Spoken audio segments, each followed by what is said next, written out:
To Ukraine now, where intensified Russian attacks on the country's energy infrastructure have plunged millions into darkness, cold and water shortages.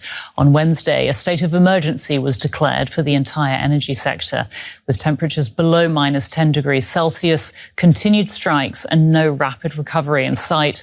The worst energy crisis since the war began is pushing parts of the population to the brink. It's Ken Harbaugh with the MeidasTouch Network. It has been a bitterly cold week here in Ohio, even colder in Minneapolis, where I just was. But then I try to imagine that kind of cold without power, without heat, with bombs raining down constantly. My thoughts are never far from my friends in Ukraine, which is experiencing one of the coldest winters it's had in years, while suffering an onslaught of Russian missile and drone attacks against civilian infrastructure. I got an update from Phil Ittner, a U.S. journalist based in Kyiv and host of On the Edge. I've actually borrowed Phil's studio during past trips to Ukraine. Right now, however, much of the city is without heat and power, including Phil's studio. So I caught up with him in his apartment after yet another night of Russian attacks. Here's me and Phil Ittner, and please consider helping out by clicking the link below to support donations of life-saving generators to Ukraine. Thanks. Phil, welcome to the show. Tell us where you are, what the situation is like. We're hearing reports, but there's nothing like talking to someone on the ground in Kyiv in the aftermath or in the midst, you tell me, of yet another Russian drone attack that is targeting not military installations, but civilian infrastructure and civilians themselves. And the worst part of it, I think we'll get to this too, the first responders. I mean, I don't think there is anything more vile in the conduct of warfare than that kind of double tap. Over to you. Yeah. Ken, thanks for having me on. And one of the major things that we need to do is raise awareness about what's going on here. We are literally barreling down towards a major humanitarian crisis in Ukraine. They have knocked out power. The Russians have knocked out power in many cities. They have specifically targeted the less defensible locations like substations, transformers. They have hit major power plants in the past, and this is after years of campaigning against a civilian. This is a war crime. This is an attack on civilian infrastructure. They sometimes make the argument that, because the military needs the electrical grid, it's a legitimate target. Well, not in the way they're doing it. What they're doing is they're depriving the people of this city, and I say this city because I'm living here, and depriving them of heat, water, electricity, either all three or a mix of those. Like, I have water, but I don't have electricity. So I don't have heating either because of that. So I rely on these massive solid state batteries, or these power stations that you can charge up when you do get electricity, and then hope that you get enough juice to carry you through until when some of the unspoken heroes of this war, the Ukrainian civil engineers who work tirelessly, I hear them down my street working, trying to get the power back on as much as they can. And, it's bitterly cold.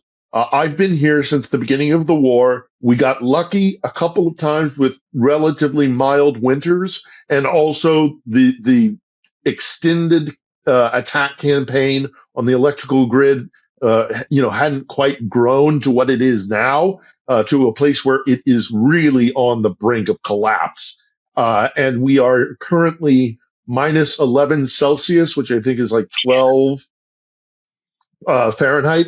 And this is going to create a major internally displaced people problem, because people are going to have to evacuate their homes. It's unlivable.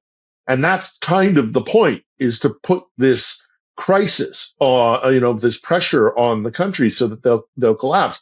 There is no lack. You've been here, Ken. There is no lack of spirit and backbone and desire to resist. But at some point, if you have an 83-year-old mother or grandmother who is on the 15th floor of some high rise that has been without power for days, you have to make a decision. Do we carry grandma down the stairs and, get her to a warm, what they're calling is invincibility, locations where they can get, a bed and heat and recharge batteries and recharge phones and get access to the internet. But, when you have people who are the most vulnerable, like the elderly, and then, of course, those who have already been internally displaced because of the fighting already, it's not tenable. And we're not talking about this enough. This is a huge potential humanitarian crisis. This is going to be a bitter, bitter winter. Yeah. We are expecting to get down to -20. We've got at least another month of this, if not 6 to 8 weeks. This is a crisis that is not being spoken about enough. At the start of this year, I had one of those rare moments when things slowed down just enough to take stock. I was with people I care about, looking around, thinking, this is good and it's worth protecting. Not just the relationships, but the life we're building together. And that's where the weight comes in. Protecting the people who matter most, planning for the future, it can feel overwhelming, especially when insurance turns into a maze of fine print and sales pressure. That's why I trust Policy Genius. Policy Genius isn't an insurance company. It's an online marketplace that helps you compare quotes from some of America's top insurers side by side for free. Their licensed team works for you, not the insurance companies. So the guidance is actually about your needs. No guesswork, just clarity. They help you find the most affordable policy that fits your life. They answer your questions, they handle the paperwork, and they advocate for you the whole way through. And it's no surprise they have thousands of 5-star reviews on Google and Trustpilot. Plan for the year knowing you've protected what you've built. With Policy Genius, real users have gotten 20-year, $2 million policies for just $53 a month. Head to policygenius.com/Ken to compare life insurance quotes from top companies and see how much you could save. That's policygenius.com/Ken. It's Ken Harbaugh with a quick break to tell you about something new. Battle Buddies is my latest weekly show where I try to find common ground with a conservative who I consider a true friend. David Bellavia, the only surviving Medal of Honor recipient from the war in Iraq. A Navy vet, an Army vet from opposite ends of the political spectrum, engaging in a civil conversation like we used to have. From the ICE immigration crackdowns to Trump's takeover of Venezuela, David and I take on the toughest issues of the day with genuine respect for each other, in spite of our very different perspectives. They're not always easy conversations, but they're always important, and that's something we need more of. Respectful dialogue between people who disagree, but who have figured out how to stay friends. Check out Battle Buddies today. 2 vets, 2 views, 1 nation. Find us on the Valor Media Network. The link's below. Thanks.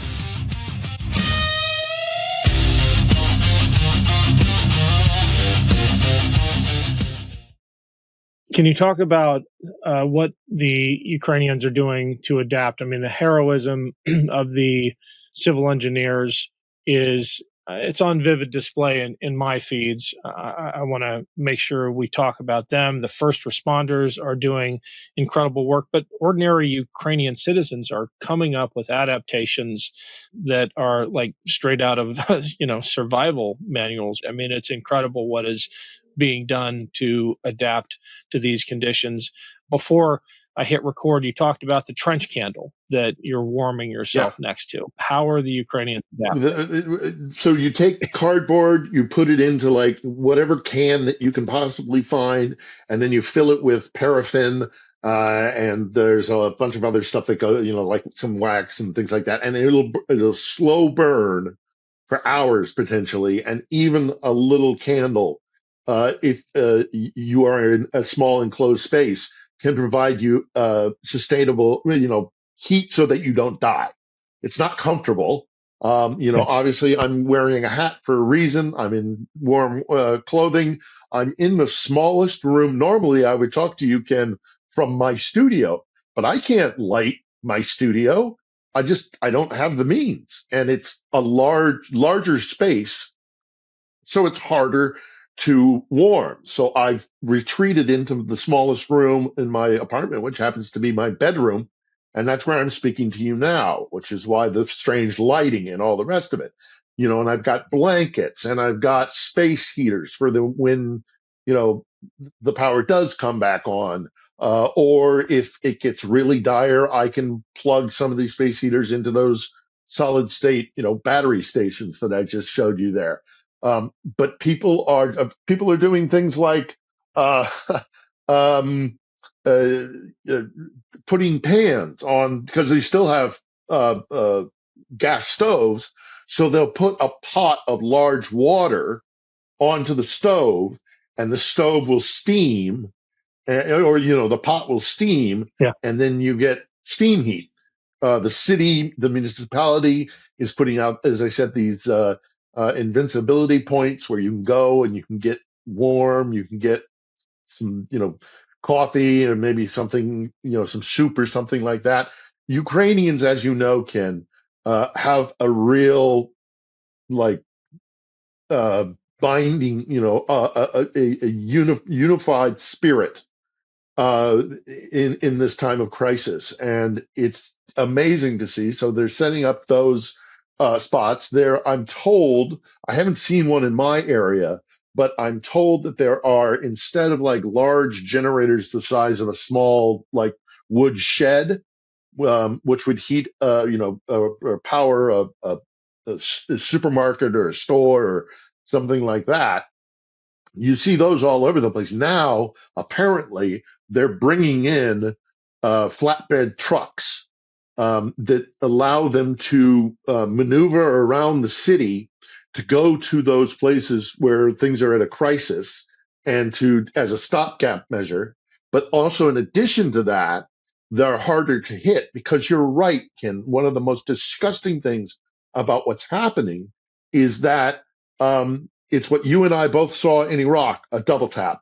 So when something gets hit, those who are the best of us always look for the helpers, right?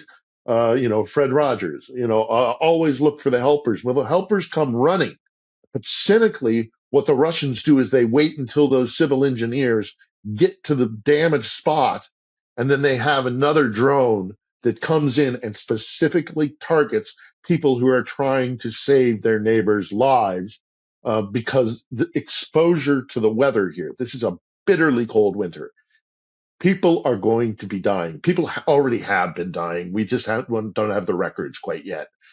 We'll put a link to the generator donation site in the notes below. Can you give us an update on the front lines and what's going on with the war effort? For all this talk of doom and gloom and like Russia is an inevitability, it's not. Its strategic goals here cannot be met. And they're not making progress on the battlefield as much as they need to get to those strategic goals. So what are they doing? They're attacking the people. They're making the people suffer. That's what this whole blackout thing is about. That's what this whole, freezing people so that they're forced to leave their homes. That's what this is about. And it's, again, been openly called a war crime here. It even got to the point where the mayor of Kyiv, Klitschko, who I had never heard him say something like this before. He has always been, we Kyiv, we will stand strong story kind of guy.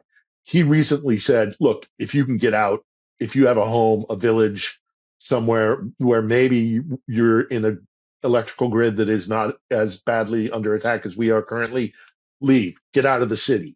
That's the mayor of the city saying that. And I've never heard him speak like that. This is unprecedented. I've been here the entire war. It's never been like this before. And it is a serious humanitarian crisis that the world is apparently willing to ignore. Well, Phil, our hearts are with you. We're going to do what we can to get the word out, and we'll check in with you again soon, but keep us posted. I'm always at your disposal, Ken. And look, do not feel doom and gloom. The strength of these people, you've seen it yourself, I'm sure, when you were here. unless they absolutely have to, they will not break. They're going to make it through this winter. They will not, there may be internally displaced people. There may be exodus. There may be a lot of suffering, and there currently is. And there's going to be more suffering, but they're not giving up. This country is determined never to fall under the sway of Moscow again. And by God, not a bitter winter, not drone attacks or missile attacks is going to change that. The spirit of the Ukrainian people is taking a beating, but they're not giving up. Well said, Phil. Thank you so much. Thank you, Ken. Love this video? Support independent media and unlock exclusive content, ad-free videos, and custom emojis by becoming a paid member of our YouTube channel today. You can also gift memberships to others. Let's keep growing together.